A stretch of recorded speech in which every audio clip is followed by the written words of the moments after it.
लोकनेते रामशेठ ठाकूर आणि आमदार प्रशांत ठाकूर यांच्या कणखर नेतृत्वामुळे पनवेल तालुका आणि जिल्ह्याचा विकास रोखणं अशक्य आहे, असं गौरवोद्गार सार्वजनिक बांधकाम मंत्री शिवेंद्रराजे भोसले यांनी काढले. चिपळे येथील नव्या पुलाच्या उद्घाटन प्रसंगी ते बोलत होते. हा पूल आमदार प्रशांत ठाकूर यांच्या प्रयत्नातून उभारण्यात आला असून परिसरातील गावांना जोडणारा महत्वाचा दुवा ठरला आहे. जिल्ह्याचा झपाट्याने होणारा विकास हे ठाकूर पिता पुत्रांच्या नेतृत्वाचे फलित असल्याचे भोसले यांनी नमूद केले. आमदार प्रशांत ठाकूर यांच्या पाठपुराव्यातून 10 कोटी रुपये खर्चातून हा पूल उभारला आहे. पेण तालुक्यातील दुर्शेत गावातील अवजड वाहनांच्या धोकादायक वाहतुकीविरोधात ग्रामस्थांनी संतप्त होऊन बाळगंगा नदीत सामूहिक जलसमाधी आंदोलन केलं. वारंवार निवेदनं देऊनही प्रशासनानं कोणतीही कारवाई न केल्याने ग्रामस्थांमध्ये तीव्र नाराजी होती.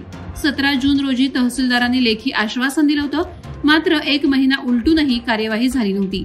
खाण गाड्यांमुळे रस्त्यांची दुरवस्था आणि बेकायदेशीर रस्ता यामुळे ग्रामस्थांनी आंदोलन छेडलं.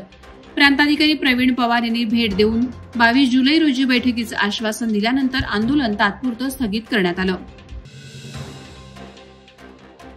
पनवेलमधील तक्का परिसरात असलेल्या श्री साईबाबा मंदिरामध्ये अज्ञात चोरट्यांनी दानपेटी फोडून सुमारे 7,000 रुपयांची रोकड चोरून नेल्याची घटना घडली. चोरट्याने मंदिराचे लॉक तोडून आत प्रवेश करत चोरी केली असून ही संपूर्ण घटना मंदिरातील सीसीटीव्ही कॅमेऱ्यात कैद झाली. या प्रकरणी पनवेल शहर पोलीस ठाण्यात तक्रार दाखल करण्यात आली असून पोलीस चोरट्याचा कसून शोध घेत आहेत.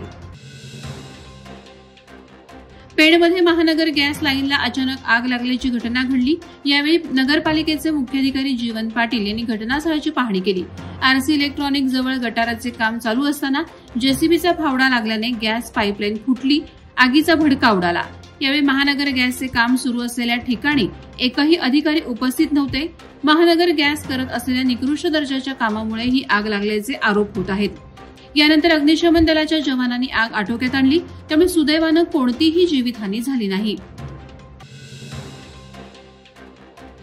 उरणमधील 4 फाटा ते पिरवाडी रस्ता खड्ड्यांमुळे अत्यंत धोकादायक झालाय. स्थानिक नागरिक, पर्यटक आणि ओएनजीसी कर्मचारी यांना दररोज जीव मुठीत घेऊन प्रवास करावा लागतोय. नव्याने तयार झालेला रस्ता पावसात खचल्यामुळे 100 खड्डे आणि 1 रस्ता अशी स्थिती निर्माण झाली. ओएनजीसीच्या जवळ असतानाही कंपनी आणि प्रशासनानं दुर्लक्ष केल्याचा ग्रामस्थांचा आरोप आहे. निषेध म्हणून तरुणांनी खड्ड्यात झाडं लावून आंदोलनं केली. खड्ड्यांमुळे अपघाताचा धोका वाढला असून त्वरित डागडुजी न झाल्यास ओएनजीसीच्या गेटसमोर ठिय्या आंदोलन छेडण्याचा इशारा नागरिकांनी दिला आहे.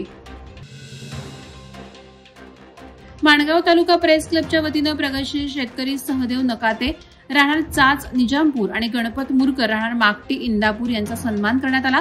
प्रांताधिकारी डॉ. संदीपान सानप, प्रेस क्लब अध्यक्ष संतोष सुतार, वनपरिक्षेत्र अधिकारी प्रशांत शिंदे यांच्या हस्ते नाकते दाम्पत्याचा सन्मान करण्यात आला. सहदेव नाकते यांच्या मुलाने आदिवासी बांधवांसाठी 2 एकर जमीन दान देत नाकतेवाडीची उभारणी केली असून त्याचाही विशेष गौरव करण्यात आला. गणपत मुरकर यांचा सन्मान कृषी अधिकारी किरण पडवळकर, पोलीस निरीक्षक नरेंद्र बेलदार तसेच अन्य मान्यवरांच्या हस्ते झाला.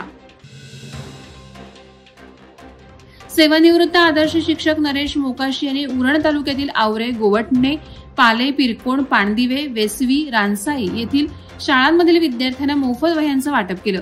बाजारातील वाढत्या दरामुळे गरीब आणि आदिवासी भागातील विद्यार्थ्यांना दिलासा मिळावा या उद्देशानं हा उपक्रम राबवण्यात आला.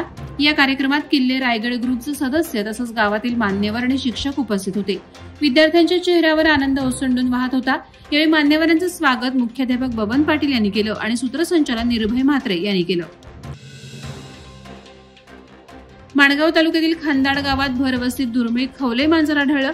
गावातील तरुणांनी सावधपणे या वन्य प्राण्यांचं रक्षण करत ते वनविभागाच्या ताब्यात दिलं. राजू पवार आणि शशिकांत पवार यांनी हे मांजर पाहून वन्यजीव अभ्यासक शंतनू कुवेसकर यांना माहिती दिली. त्यांनी त्वरित घटनास्थळी येत ग्रामस्थांना खवले मांजराबद्दल माहिती दिली आणि जनजागृतीपर मार्गदर्शन केलं.